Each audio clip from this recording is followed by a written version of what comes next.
everyone, and welcome back to the Richland One story, which is the Richland One podcast. I'm your host, Amber Mackey, and I have none other than our 2024-2025 Teacher of the Year, Mr. Joseph Bell. Hello, Mr. Bell. Hello, how are you? Good, I'm so good. I'm so happy you came today. Yes, ma'am. Thank you for inviting me. Of course, I wouldn't have had it any other way. Thank you. So let's jump right in. Okay. Mr. Bell, tell us a little bit about yourself and kind of like your journey to becoming a teacher. Okay. First off, I'm Joseph Bell. I am from a small town called Sally, South Carolina. I always knew I wanted to be a teacher. It was nothing short of that. Ever since I was a child, I can remember playing teacher, having pretend students and just dressing up as a teacher and grading those fake papers. So I knew that it was something I wanted to be. And then so in high school, I took a class called Teacher Cadet, fell in love with it. After high school, I said, I'm the type of person that I really want something, I want it then. So I was like, I really want to teach now. So I then ended up going into a child development center. And I taught pre-K.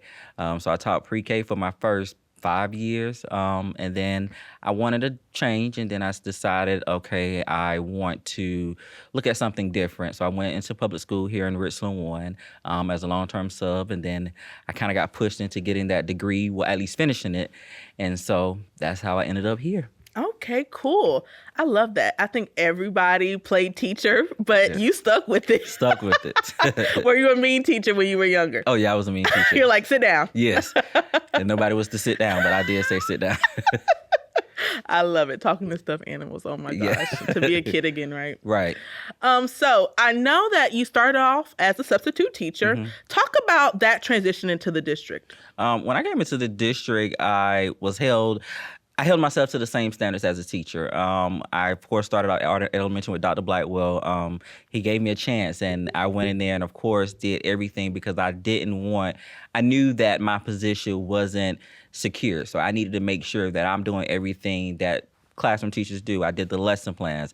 I did the parent-teacher conference, everything that was required, attending meetings on Monday when my clock ended at 2:30. I still was there attending meeting, doing CRP programs. That was just something that I wanted to do. So when the time come, I knew already. So it was a great process. Like I said, I was treated just like one of the staff members at Arden. And then that next year I transferred to Pine Grove and did 2 years as a long-term sub again.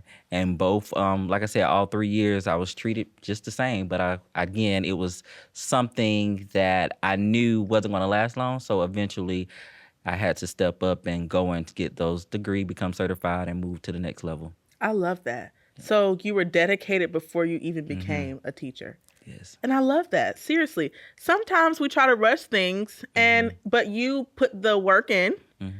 And now you're the Teacher of the Year. Yes. Speaking of being a Teacher of the Year, congratulations. Thank you. Thank you. Tell us how you felt when they said Joseph Bell is the Teacher of the Year. Tell us about that experience and how you felt. So in the beginning, to be honest, I didn't think I was going to win. I did not think so. Standing up there, I was like, well, who's going to get it? I was, the 4 other ladies, they all had great qualities and applications. And I was just like, just from talking to her, and I was like, I don't see myself winning. And so knowing that I hadn't been in the profession as long as them, I just didn't see it. So I was like, okay, who is it going to be? And then when I heard them call my name, I was just like, wait, they really said my name. and I became so shocked that I forgot to hug the other teachers of the year because I was just shocked, and of course after that I became nervous because I was like, oh, now I gotta go up here, and I was so I do apologize for that, but I just was shocked. I was really shocked. I didn't see it, but of course I'm enjoying the ride, but I was shocked. You're so kind. You like, I didn't hug all of you. So shout out to all of the finalists of the Teachers. Yes, I apologize. You are so sweet. I love it. I love it. So what do you think? I know that you're fairly new at teaching, but what do you think so far has been the most rewarding part about being a teacher? I think for 2 years, the last year and the year before last, I actually had my class twice. And so I think being able to see that growth with them, I think just That's the bottom line. Just the growth in the kids, just seeing the maturity, seeing the academic. When you have a child that started off coming to your classroom and couldn't read, and then by the time they left you in 4th grade, they're reading on grade level, though that was the reward. Just seeing that they appreciate me. Still to this day, I'm not their teacher, but in the hallway, they're stopping and saying, "Hey, Mr. Bell, good morning, Mr. Bell," and getting in trouble because they know they're not supposed to be talking in the hallway. But just to still have that relationship and impact on them, I feel as though I would rather have nothing else than that. Once they leave your class, they still don't leave your class. They still don't leave my class. They see you in the hallway. They see you as an example. And thank you for all you do. Right. Seriously. I think that it's a big deal. Like you're saying, they do grow up and they do move. But literally, you're making a difference in these children's lives. So thank you again for all you do. Yes, ma'am. So in Richland One, we embrace the motto, Team One Team, right? Mm-hmm. Tell us how important your team at Pine Grove, and I know you were at Arden, how important is it to have a good team behind you, especially in the classroom and in school? I think the team you have actually makes or break you. I feel as though if you have that solid team, that makes you come back every day. Mm-hmm. All of us are going through so much in our personal lives, just outside the classroom. But to be able to come in and know that you have someone you can laugh with, share ideas with, be able to plan with, that's a different type of love and loyalty. One thing I can say about Pine Grove is that we do monthly outings. So like this Friday, we're going out to a restaurant. And being able to laugh outside of the school, it just created a different dynamic for us. And I appreciate that. It makes it so hard that when it's time to start thinking about the next chapter, you're like, what do? I don't want to go to the next level and have to leave the school. But it makes a tough decision. But I love it. Like I said, they supported me when I came in as a long-term sub, and now they're still my biggest supporters and rooting me on. Now, you know what? First of all, y'all didn't invite me out to eat with y'all, but I forgive you. Yes. But also, having a good team is so important. And I think having that support, because like you said, when we go home, you don't know what people are going through. But teachers and just employees and everybody, they drop that at the door and they say, I have a job to do. Yes. I have a child to take care of. I have a child that needs to learn something new today. So I think, like you're saying, having a team is so important, but also bonding with that team and letting you guys know that we're here for each other. I love that. Yes. Shout out to Pine Grove. Shout out to Pine Grove. Was there any time in your career when you're like, wow, this is where I'm supposed to be? Like, there's nothing else I would rather do in this role but to be an educator.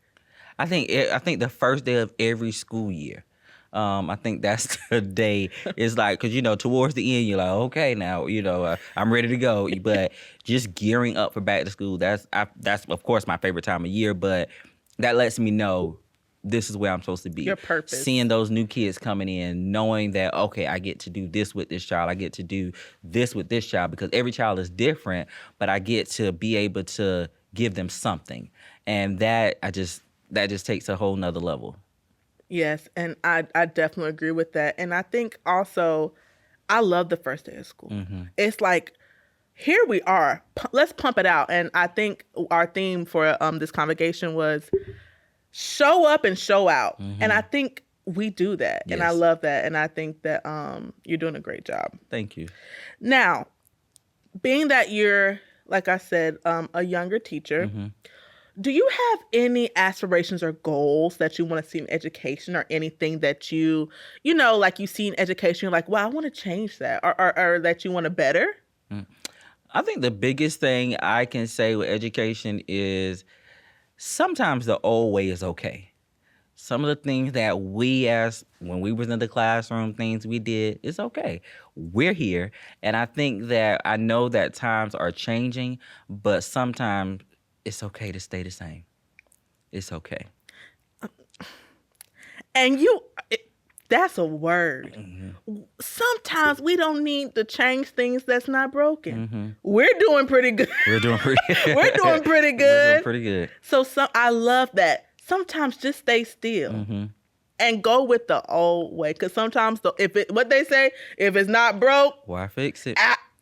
Thank you. Yes. What is some advice you would give to aspiring teachers or people in the profession that you could give them for encouragement? Don't give up. No matter what, keep the faith. You're going to have days where you feel as though this is it. I don't think I can make it till tomorrow. I don't think I can make it till 2:00, and it's at 8:00 in the morning. But I promise you, if you just go home and self-evaluate and just look at what did I do, what I may have not done, how can I tweak it tomorrow? How can I tweak it while I'm over the summer just recharging myself? One thing, I'm over the new teachers program at my school along with our CRT, Ms. Mac Whaley, and we talk about just taking that time to self-care and take notes. So that when you are self-caring, you're reflecting on what didn't work, what did work. How can I better myself? How can I better my environment for my students? So again, just don't give up and just know that it's going to get easier. Mm-hmm. It's going to get easier, but you just have to figure out what works for you.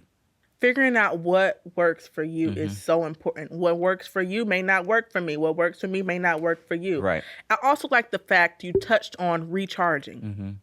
Self-care. I am a self-care person. It's okay to take a break and say, I need a breather. Right. And I love that. That is some great advice. And I'm going to take that in as well. Yes. Well, Mr. Bell, we're going to wrap up this podcast with a question, a fun question. We love to end our podcast and asking our guests a fun question. Okay. So your question for today is, if you could make any ice cream with any ingredients, what would it be and what would be the name of it? Oh, that's a good question. So my favorite food that I love to eat, a kid at heart, will be udon noodles. That would I love that. So I would try to make an ice cream that have noodles in it. I know that's nasty, but it sounds a little odd, but I love it because you said it. Right. And I will be the first one in the store buying your noodle ice cream. Thank you. And then on top of the cone, it'll be shaped just like noodles. And we'll have the different colors to represent beef, chicken, and stuff like that. Nobody better steal this idea. Because we're going to do this. It's already patent. We're going to do chicken, beef, maybe shrimp. Maybe. That is so funny. Coming soon. Thank you so much for joining us, Mr. Bell. Thank you for having me. I appreciate it. Well, that is all for this episode of the Richland One Story. I hope you enjoyed it as much as we did. And be sure to follow us on all our social media accounts. We have Facebook, Instagram, and X, which is formerly known as Twitter. Until next time, remember, we are Richland One.